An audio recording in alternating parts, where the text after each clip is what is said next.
We could all use a little extra garage storage in our lives, and this is a very unique build because it's obviously a mobile storage system, but there's one unique caveat to this project. Have you ever tried a metric measuring tape? Well, I haven't, and I'm gonna see if it actually makes life any easier with this build. Stay tuned, let's find out. Everyone's garage is different, however, we're all seemingly trying to get the most out of our home storage, and unfortunately, in my circumstance, we haven't been putting a valiant effort into organization. I want to make sure that completely changes with this project. I've seen a number of attempts at storage bin shelving, however, I have never seen one that's actually mobile, and that's my key element in this project because I want to make sure that the shelving that I build is fully mobile and on casters. The first step of this entire build is to determine the exact dimensions of our bins. These are 27-gallon bins, and all measurements of this entire bin are extremely important with this build, whether it's the height, the depth, or the width. With standard 8-foot lumber, or in this case 244 centimeters, I can position 4 rows of bins all the way across while also being able to manage 5 rows stacked on top of each other. The bins are going to be completely separate from each other, so you can pull out each individual one very easily. In order to do that, I'm going to have to attach rails to our 2x4 vertical posts. In order to accommodate the width of each bin, I need to make sure that I have at least 50 centimeters between each post, or approximately 20 inches. This 4x4 post is basically going to be our base plate, and I'm just making sure that I have proper layout on this first one that I can then replicate on further lumber. As you can see here, we have 3 X's in a row. The center one is going to be our vertical support, and the X's on the outside of that center one is going to be supporting the bins once they're installed. Since this entire unit is going to be on casters and mobile, I need to make sure and beef up the lumber, which is why our base lumber as well as the exterior corner posts are all going to be made of 4x4 material. That works itself out to approximately 9 centimeters. If you know me in this channel, I'm always trying to learn new skill sets as well as work with new tools. That's the main reason why I wanted to work with a metric tape measure, and I also challenged myself by working with this battery operated miter saw. The real unique thing about this miter saw is that it's a 20-volt miter saw, which means that it's only powering a 7 1/4 saw blade, which does have some disadvantages like it can't cut through a 4x4 post with one cut.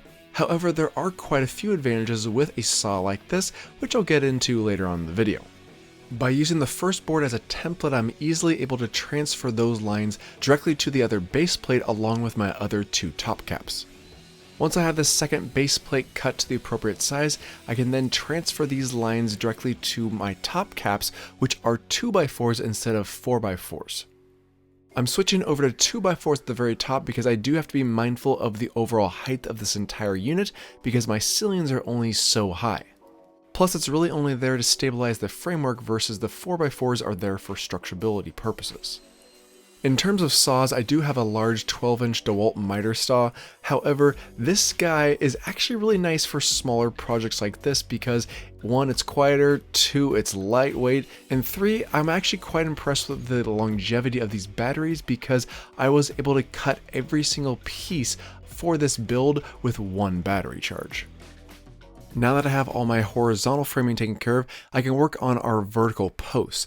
These all have to be cut at the same size, whether they're 4x4 posts or 2x4 posts. They're all being cut at 200 centimeters, which gives me plenty of space to add in 5 rows of bins. Once all cut, I then lay them out right on the floor just to make sure that everything lined up appropriately, and once there, we could start assembling. For a project like this, I really do want to make it very DIY friendly. In order to do so, I want to make sure that all the fastening applications are quite easy and straightforward. For the corner fastening locations, I'm using these 6-inch long headlock screws that I have used in past videos such as large retaining walls, which is why I know they're very strong and structurally sound.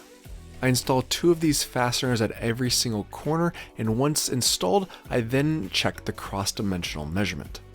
This is one of the most important steps of this entire project because we want to make sure that that cross-dimensional measurement is the exact same across both sides. If it's not, we have to slightly adjust one way or the other, but in our case, we were perfect the very first time, so we can start installing the rest of our timber framing. Anywhere where a 2x4 meets a 2x4, or where any of our vertical 2x4 framing meets our 4x4s, will receive these 2.5-inch long screws. Once our first frame is fully assembled, I can then move on to the second frame, which is an even easier process because we have a perfect template with the first one. As a general side note, I do occasionally make plans for my builds, and if you want to see plans for this type of system, whether it's metric or standard, please let me know, especially if there's other sizes that you want to see other than this size.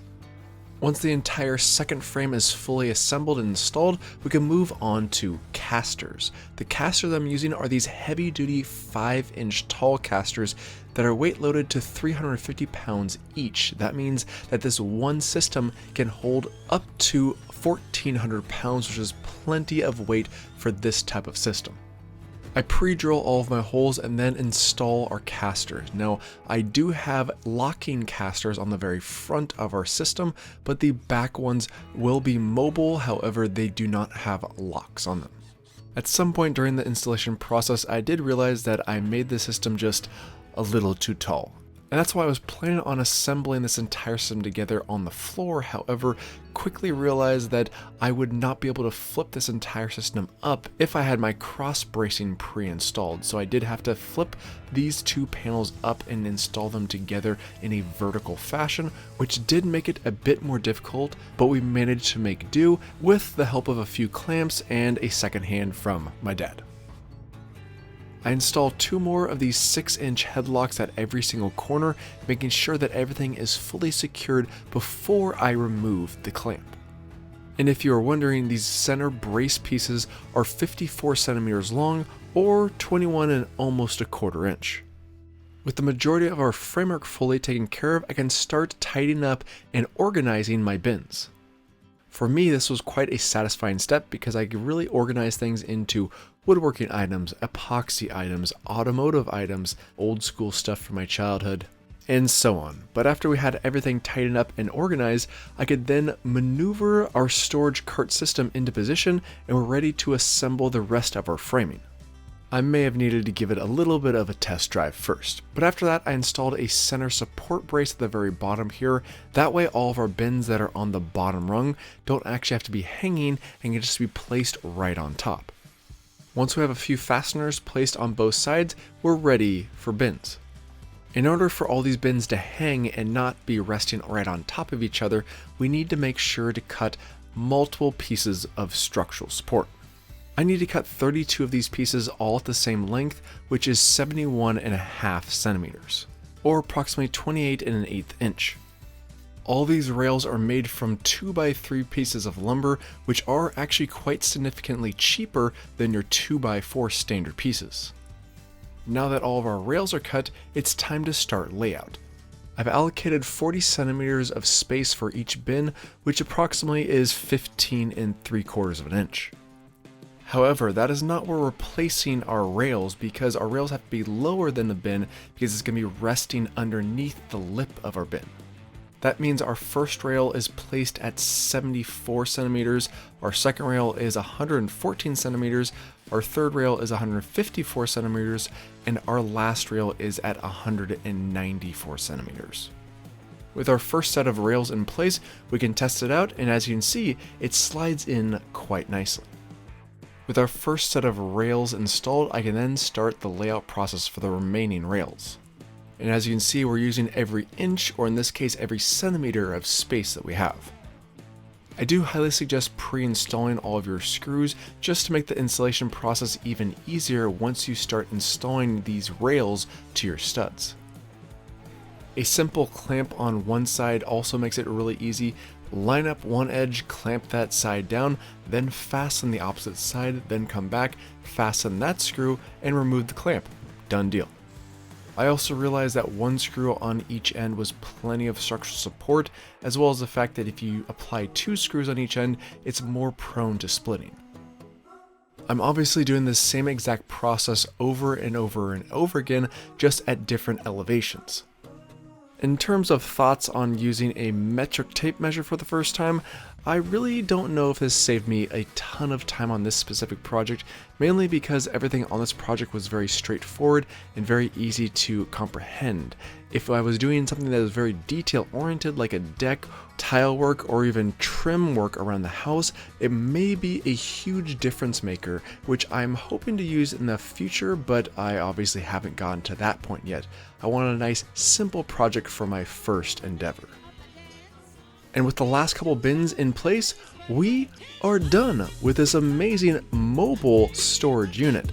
As you can see, it can do a complete 360 in mere seconds, and it seems more stable than what I even imagined when I first decided to build this. And that's what I call one truly beautiful, sexy beast. Oh yeah. We did it! We did it!